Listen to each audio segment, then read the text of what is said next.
Untuk mengetahui informasi terkini kita bergabung dengan rekan-rekan jurnalis Kompas TV, ada Rio Yohanes di Kabupaten Tanah Datar dan ada juga Citra Indriani di Kabupaten Agam untuk mengetahui progres pencarian korban dan juga relokasi. Kita ke Rio Yohanes dahulu di Tanah Datar. Rio, selamat siang. Hingga hari ini di Kabupaten Tanah Datar masih berapa lagi korban yang dinyatakan hilang dan juga wilayah mana saja yang jadi fokus pencarian? Ya, Ian dan juga saudara, hingga saat ini memasuki hari ke-10 pencarian. Ini tim SAR gabungan kembali melanjutkan proses pencarian. Dan ini pencarian lebih difokuskan kepada 6 titik, yaitu di sektor Padang Gantiang, Parambahan, Limokaum, Panti Jao, Tanjung Ame, dan Sijunjung. Dan dalam pencarian ini tidak hanya dalam pencarian di penyisiran di pinggir-pinggir sungai, tapi juga menurunkan tim rafting, itu di Padang Gantiang dan di daerah Kabupaten Sijunjung. Ini tim rafting menyusuri sungai-sungai untuk menemukan korban dan masih belum ditemukan. Hingga saat ini dari data BPBD Kabupaten Tanah Datar ada 10 orang lagi yang masih dalam proses pencarian dan masih dinyatakan hilang. Dan dalam pencarian ini memang tim SAR gabungan mengakui ada kesulitan karena material lumpur serta bebatuan yang dibawa oleh banjir lahar hujan ini cukup banyak dan bebatuannya cukup besar. Sehingganya tadi malam dalam rapat evaluasi antar sama tim gabungan itu juga mengusulkan agar nantinya juga ada pengajuan tambahan alat berat untuk penggalian dan juga penambahan anjing pelacak, karena di sini di Kabupaten Tanah Datar ini cakupan wilayahnya cukup luas yang terdampak. Di sini ada 6 kecamatan yang terdampak dan untuk itu sampai saat ini baru ada 2 ekor anjing pelacak yang diturunkan, dan tim SAR gabungan meminta agar ada penambahan anjing pelacak. Setidaknya anjing pelacak ini di setiap sektornya ada 2 ekor. Demikian, Ian. Baik, berarti masih dilakukan pencarian hingga saat ini dengan beragam upaya. Kemudian bagaimana dengan proses relokasi, Rio? Apakah pendataan juga sudah dilakukan kepada warga yang akan direlokasi? Ya, terkait wacana relokasi, sejauh ini pemerintah Kabupaten Tanah Datar sudah melakukan pendataan dan mereka mendapatkan angka 300 rumah yang harus direlokasi. 300 rumah ini merupakan rumah yang rusak berat serta rumah yang berada di dekat pinggiran sungai yang jaraknya kurang dari 300 meter dari pinggiran sungai.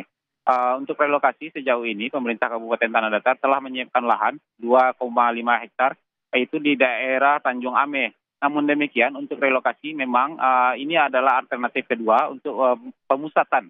Karena di sini pemerintah daerah Kabupaten Tanah Datar lebih menginginkan relokasi itu tidak terpusat dengan melibatkan nenek mama sebagai pengelola lahan tanah wilayah milik korban.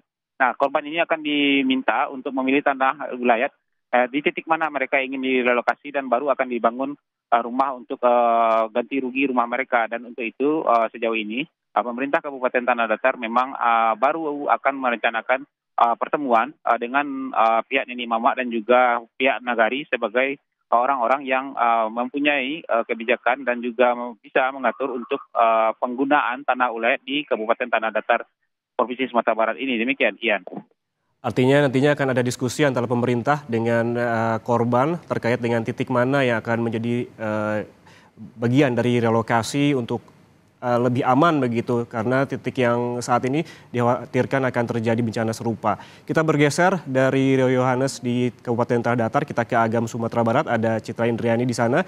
Citra, bagaimana kondisi pengungsi di Kabupaten Agam? Apa saja kebutuhan mereka dan juga apakah sudah tercukupi termasuk kebutuhan logistik?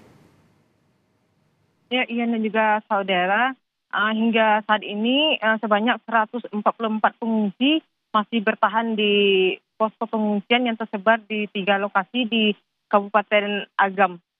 Namun sudah banyak juga warga yang kembali untuk tinggal di rumah kerabat mereka yang jauh lebih aman dari lokasi banjir lahar hujan yang terjadi di Agam ini. Dan untuk bantuan sendiri saat ini sudah mulai banyak berdatangan untuk memenuhi kebutuhan pengungsi dan juga masyarakat yang terdampak akibat banjir lahar hujan ini. Untuk posko pengungsian juga, selain posko pengungsian juga disediakan posko kesehatan dan juga dapur umum untuk memenuhi kebutuhan dan konsumsi makanan bagi para pengungsi. Selain itu untuk anak-anak sendiri juga diberikan bimbingan dan mainan guna menghilangkan rasa trauma pasca terjadinya banjir lahar hujan yang terjadi di Kabupaten Agam ini. Ian. Ya, bantuan terus berdatangan ke pengungsian bagi para pengungsi. Kemudian yang menjadi sorotan juga Citra, bagaimana terkait dengan persiapan relokasi warga terdampak bencana. Apakah sudah mulai dilakukan? Apakah saat ini justru baru dilakukan pendataan terhadap warga?